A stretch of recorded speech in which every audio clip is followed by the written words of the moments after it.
Club of 27 বিশ্বজোড়া খ্যাতিদার নামই সব তারকারা এই ক্লাবের সদস্য।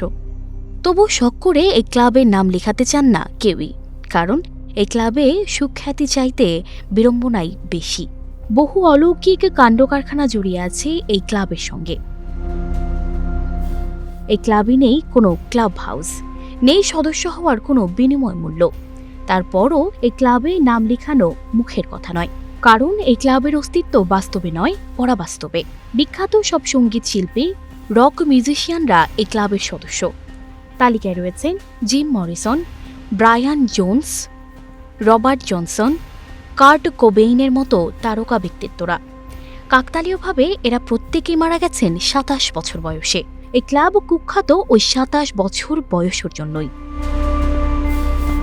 প্রায় সব অকাল মৃত্যুই ছিল অস্বাভাবিক। কেউ মারা গিয়েছেন অতিরিক্ত মাদক সেবনের জন্য, কাউকে হত্যা করা হয়েছে, কেউ আবার আত্মঘাতী হয়েছেন। গাড়ি দুর্ঘটনাতেও মারা গিয়েছেন কেউ। অবশ্য এদের কেউ কেউ ক্যান্সারের মতো রোগেও আক্রান্ত হয়েছেন। বিষক্রিয়াতেও মৃত্যু হয়েছে বেশ কয়েকজনের।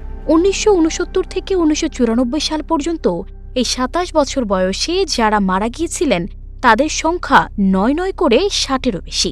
কিন্তু হঠাৎই 27 বছর বয়সেই কেন মৃত্যু হয় এই তারকাদের? বিষয়টা কি নিছকই কাকতালীয়, পরিসংখ্যানের মারপ্যাচ, নাকি অন্য কোনো রহস্য?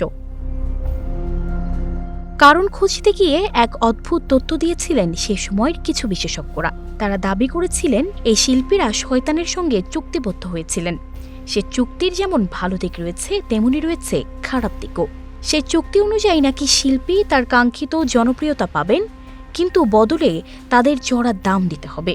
মূল্যটি যে বেশ চড়া সে ব্যাপারে সন্দেহ নেই কোনো, কারণ সেই বিশেষজ্ঞদের দেয়া তথ্য বলছে শয়তানকে নিজের আত্মা বিক্রি করতেন এই শিল্পীরা, তার বদলে পাওয়া যেত কাঙ্ক্ষিত খ্যাতি।